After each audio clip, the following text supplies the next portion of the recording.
हरे कृष्ण। हाँ, महाराज जी से जब मैं पुणे में था 4 बार मीट हुआ था ब्रह्म। तो मैं वृंदावन में एनडीप कर रहा था, तो उस टाइम में तो मैं नया था, बहुत सारे महाराज लोग आते थे, तो मैं किसी को भी जानता था नहीं था कौन महाराज है, किनका नाम है। सिर्फ अनाउंस होता था, जो क्लास देंगे भागवतम क्लास देंगे अनाउंस होता था। लेकिन मैं मंगल आरती में हमको 2:30 बजे तक उठा देते थे। मैं बहुत मतलब सोने वाला आदमी हूँ, तो 2:30 बजे उठा देते हैं एनडी में, न्यू ट्रेनिंग में, तो उठा देते थे। तो मैं जाके फिर मंगल आरती चलता था, मैं चुप के जाके बैठ जाता था। सब लोग नाचते थे, मैं बोला था प्रभु जी मेरा पैर खराब है, मैं नाच नहीं पाऊंगा, मैं चुपचाप बैठता हूँ।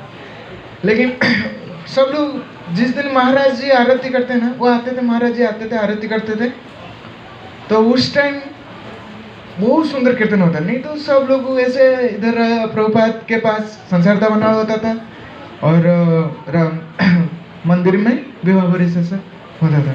लेकिन उस दिन जिस दिन महाराज जी कीर्तन आरती करते ना, उस दिन इतना कीर्तन सुंदर होता था, तो मैं बैठता था नहीं, मैं नाचता था। तो प्रभु जी बोले आप क्यों नाच रहे हैं आज? मैं बोला मेरे को क्यों, तो अच्छा लग रहा है नाच रहा हूँ। उस दिन अच्छा कीर्तन होता था। तो फिर मैं पुणे में आया, एनडीप खत्म हो गया, अब तो पुणे में आया। पुणे में महाराज जी के पास, तो मैं महाराज को पहचानता नहीं। तो फिर 4 बार मुलाकात हुआ, 1 बार 2 बार पुणे में, 1 बार फिर तीसरी बार मुंबई में जुहू में, और फिर पुणे में हुआ। तो महाराज जी का कुछ मेरे तो इतना महाराज जी का ये नहीं है, तो महाराज जी का मैं कुछ लिख के रखा हूँ, ग्लोरिफिकेशन कंट्रोल सी कंट्रोल भी।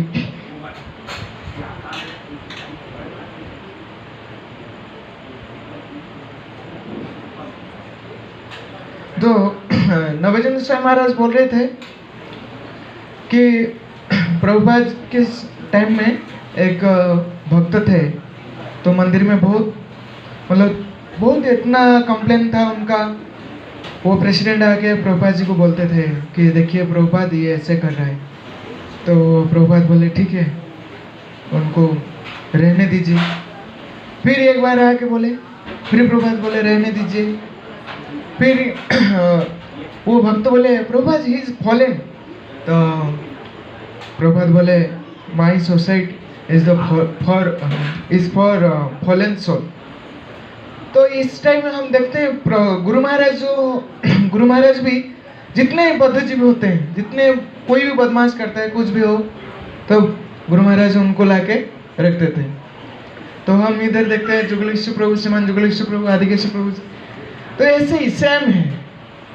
तो जितने भी, मैं तो इतना बदमाश हूँ, प्रभु जी फिर भी मेरे को रखें, कितने बार गए हो फिर भी मेरे को बुला के रखें। तो और एक है महाराज जी को फेस रीडिंग आता था। महाराज जी तो इतना है, एक बार एक भक्त थे, तो वो सुसाइड करने के लिए पूरा तैयार हो गए थे। तो ऊपर लास्ट को जब सुसाइड करेंगे, महाराज जी के पास प्रणाम करके वो सोचे थे मैं महाराज जी को गुरु को दर्शन करूंगा और बाद में जाके सुसाइड करूंगा, चुपचाप सुसाइड करूंगा। तो महाराज जी फेस रीडिंग सीखते थे। तो महाराज बोले आप सुसाइड करना चाहते हो? अरे ये शरीर मेरा है, आप सुसाइड करना चाहते हो? मेरे को पूछा था क्या? तो महाराज वो बोला मैं तो किसी को बोला नहीं। फिर ये महाराज जी को कैसे पता चला? तो महाराज जी ऐसे फेस रीडिंग कर देते थे। तो एक बार मोहन रूपा प्रभु जी बोल रहे थे, एक भक्त थे, मतलब वो कनाडा में पढ़ाई के, मतलब उनका बहुत बड़ा बिजनेस है।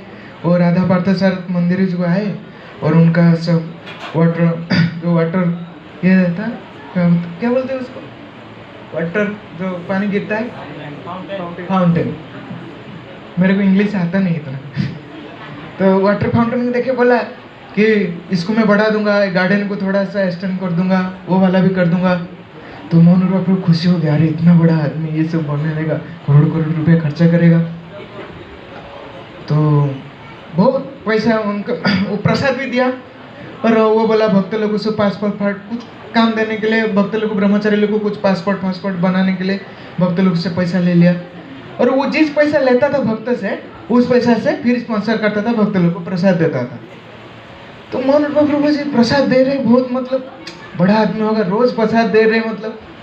तो फिर मोहन रूपा प्रभु उनको बहुत बार ट्राई किए उसको प्रीचिंग किए, तो 2 साल हो गया वो कुछ भी करने, खाली बोलता था ये कर दूंगा वो कर दूंगा, कुछ नहीं कर रहा था। तो एक बार प्रभु गुरु महाराज जी के पास जाके मोहन प्रभु बोले, महाराज कि ये आदमी जो है इतना डोनेशन देने के लिए बोल रहे कर रहे। महाराज बोले सच में क्या? और भक्त लोग सब पासवर्ड देते। महाराज बोले क्या हुआ? तो फिर महाराज बोले उसको मेरे पास ले आओ, मैं उसको स्कैनिंग कर देता हूँ, पता चल जाएगा वो देगा कि नहीं। तो महाराज जी उसको देखे, तो महाराज जी उसको पूरा, वो बोले कहाँ पे थे ना, मैं कनाडा में था, वो कौन सा नाम है एरिया मेरे को तो पता नहीं, मैं सुना था। हाँ, तो वो बोला हाँ क्या? तो महाराज जी भी कनाडा में थे, वो उसको पता नहीं था, वो आदमी को पता नहीं था महाराज जी कनाडा में थे। तो महाराज जी उनको उस मैंने उन भाषा से, स्पेनिश भाषा से बात किए, तो वो आदमी जितना महाराज जी इंग्लिश में बोल रहे वो हिंदी में बोलना चाहता है, वो इतना पागल हो गया, लास्ट को महाराज जी को प्रणाम करके दूसरी बार भी नहीं आया वो। और महाराज जी बोले मोहन प्रभु देखो, डोंट वेस्ट योर टाइम, उसके पीछे टाइम वेस्ट मत करो, वो कुछ भी देगा नहीं, वैसे बोल रहे हैं। और महाराज जी जैसे दिखते सरल है बहुत है, लेकिन जब प्रीचिंग में निकलते हैं ना, लायन के जैसा निकलते हैं। एक वक्त आया, उसका 5 स्टार होटल था, बहुत बड़ा 5 स्टार होटल था। तो आया, महाराज जी को प्रणाम किया, तो महाराज जी उसको देख के बोले आप होटल चलाते हो ना? हाँ। आप दीप बिकते हो ना? हाँ। महाराज बोले आप नरक में जाओगे। तो महाराज जी डरे नहीं, उसको डायरेक्ट बोल दिए। वो बहुत बड़ा आदमी था, लेकिन महाराज जी डरे नहीं, इतना पावर था महाराज जी के पास। और एक है महाराज जी जिसको अपने गुरु भाई को जैसे दिखते ना, एक प्रभु जी बोल रहे थे प्रोपा जी के डिसाइपल, तो महाराज जी सबको प्रणाम करते थे, कोई भी प्रणाम करे गुरु महाराज जी को, महाराज जी प्रणाम करते रहते थे। तो मोहन प्रभु बोले थे कि हमको भी सीखना चाहिए, कोई भी हमको प्रणाम करे, जितने बड़ा आदमी हो, जितने भी छोटे भी हो, वो प्रणाम कर रहे हैं, मतलब हम साष्टांग दंडवत करते थे महाराज जी। तो एक बार जयपति महाराज के ग्लोरिफिकेशन में सुन रहा था कि महाराज बहुत मायापुर के लिए बहुत चिंतित थे। वो पुणे में सुना था महाराज के ग्लोरिफिकेशन, इतने थे। तो एक बार जयपति महाराज बोले थे मेरे गोपाल आएगा तो सब ठीक कर देगा। तो गोपाल थे गोपाल कृष्ण गोसाई महाराज। तो महाराज जी गए, सारी मायापुर का जितना भी प्रॉब्लम था महाराज जी ठक ठक ठक ठक सब सॉल्व कर दी। मतलब महाराज जी नवचंद्र विवेकानंद महाराज बोले थे, महाराज जी जो थे मतलब जैसे एक श्लोक बोले थे, तो महाराज जी इस्कॉन में चांद के जैसे थे, जैसे चांद आता है पूरा शीतल पड़ जाता है, छाया बेचता है, तो महाराज जी पूरा चांद के जैसा था। और अभी हमारे छत के ऊपर चांद ही चला गई। तो मैं अभी सोचता हूँ, मैं भी जिस दिन महाराज जी चला गए ना, तो मैं ऐसे रो लिया पूरा, तुषार प्रभु रोए, मैं भी रो लिया। और महाराज प्रभु जी कहा के बोला, प्रभु जी मेरे तो दीक्षा नहीं हो पाया, मैं क्या करूँ? तो प्रभु जी बोले होगा ना, आप टेंशन मत दूंगा मैं। तो मैं सोच रहा हूँ प्रभु जी जब तक है ना, मेरा कुछ भी प्रॉब्लम नहीं होगा, मैं इससे पूरा सोचता हूँ। लोग सोचते हैं कि पिताजी जब तक होता है, वो बोलते हैं उड़ीसा में एक बात होता है, बोलते हैं जिसका पापा है वो कभी सभा में नहीं हार सकता, वो लड़का जो है ना कभी सभा में नहीं हार सकता। जब तक प्रभु जी है ना, मैं कहाँ पे भी हार नहीं सकता, ये सोच रहा हूँ। और एक बार हाँ, मैं उस दिन मैं घर गया, तो मैं ऐसे ग्लोरिफिकेशन देख के थोड़ा सा टेंशन हो गया था, सो गया। तो मैं सोचा सब लोग गए मेरे साथ, महाराज जी को पता नहीं होगा मार कितने भक्त लोग मिलते हैं मेरे को।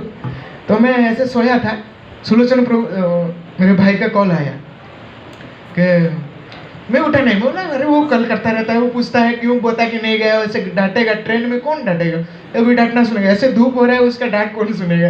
मैं सो गया। फिर सुलोचन प्रभु फोन किए, मैं बोला मंदिर में कुछ होगा, कुछ छोड़ दिया किधर होगा। तो बोले अरे बोल आपका फोटो आया है। मैं बोला कहाँ पे? महाराज जी के पास आया है, देखना तेरा फोटो आया। मैं बोला हाँ क्या? मैं बोला कहाँ है, मैं तो गया नहीं, फोटो कहाँ से आया? तो वही फोटो है ना महाराज जी के ग्लोरिफिकेशन में, वो मैं पुणे में उठाया था महाराज जी के साथ। ऐसे जैसे बड़ा बड़ा वीआईपी के साथ उठाते हैं, बोलते हैं देखो आजकल तो भगवान के साथ फोटो उठा लेते कि पता चलेगा कि भगवान मैं गया था आपका मंदिर में, देखो ये फोटो देखो, मैं आया था प्रूफ रखते। तो है ना कि मैं फोटो, भगवान को प्रणाम करना तो छोड़ो, वो भगवान सुनते कि नहीं क्या बोलते हैं, लेकिन फोटो उठाते भगवान में गया था, प्रमाण मिलना चाहिए उसको, प्रूफ। तो ऐसे है बड़े बड़े, मैं महाराज जी फोटो उठाया था, वो प्रमाण था। मैं बोला मैं तो गया नहीं। बोले हाँ ना, अखिल माधव प्रभु के बाद है। मैं बोला अखिल माधव प्रभु तो वृंदावन में, मैं तो इधर हूँ ट्रेन में बैठा, मैं गया नहीं भाई, झूठ क्यों बोलो। तो मैं फोटो देखा ना, वही फोटो 10 बार आया था। मैं बोला बाप रे, हेलो गुरु महाराज के कुछ हूँ मैं, प्रमाण आईडी रहेगा। मैं गुरु महाराज कुछ हूँ, अगर दीक्षा नहीं ले पाया लेकिन गुरु महाराज की शरण में गया था। हाँ, और अगर मैं गया था, महाराज को बोला Maharaj I want to become your spiritual student. मैं बोले व्हाई नॉट। तो वैसे मैं दीक्षा लेने के लिए भी तैयार था, लेकिन घर का प्रॉब्लम हो गया, मैं आ गया। तो अभी मैं वही सोच रहा हूँ, प्रभु जी जब तक है मेरा कुछ भी हो नहीं सकता, मतलब कुछ प्रॉब्लम नहीं होगा, मतलब कुछ प्रॉब्लम नहीं होगा, कुछ हो नहीं सकता, नहीं कुछ प्रॉब्लम नहीं होगा। ठीक है, मेरे को डर भी नहीं है। हरे कृष्ण। हरे हरि बोल।